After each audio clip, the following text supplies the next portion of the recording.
Advent calendars have gone autumnal, breaking free of their pre-Christmas shackles to offer us the option of a day-to-day countdown to Halloween. It's part of the growing trick-or-treat trend, fuelled by shops selling all manner of spooky stuff.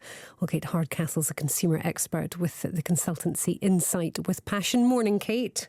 Good morning. What do you call a countdown to Halloween if it's not an Advent calendar? I call it a retailer wanting to make some good profit. And there we have it. Tell us more. I mean, it feels like we need to now buy things to change every season.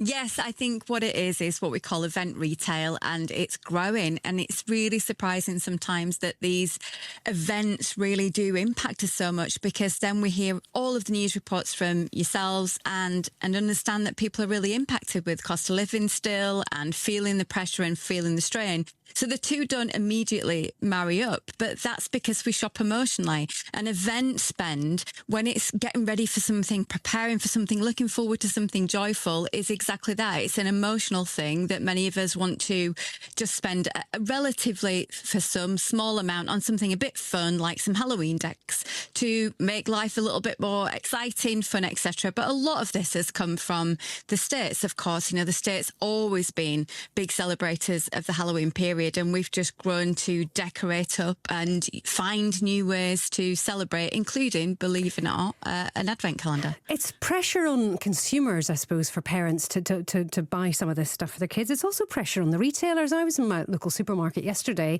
and you'd hardly know where Halloween ends and Christmas begins. They're really struggling for space to put all this stuff out. And it's not just about impressing the kids, it's about impressing the neighbours, because some of my neighbours go full on in the garden. The dressing up of houses is something quite sensational. Even last year, the impact. I mean, this is like £800 million to spend in terms of UK. And it's growing significantly year on year. So, you know, let's not feel too sorry for those retailers. They're finding ways to impact where consumers want to spend in times where it has been really challenging. There's lots of competitors. But we mustn't, not realise the impact of social media here. A lot of this is that kind of peer-to-peer pressure, seeing what other people are doing, seeing how they're decorating, watching them, you know, the unboxing of an advent calendar. So unboxing being the idea that something's revealed on the screen is so impactful when it comes to social media videos, that's why we see these things trend so highly. And I don't think this is something that's going away. I think it's going to carry on growing each year. And it never fails to amaze me in the fact that an advent calendar is supposed to be a secret, and yet they unbox them and show everybody what's inside them. At what point do we stop spending? Because, you know, there's not an infinite amount of money in most households, and if we're all spending at Halloween, then do we spend less at Christmas, or does it not work like that?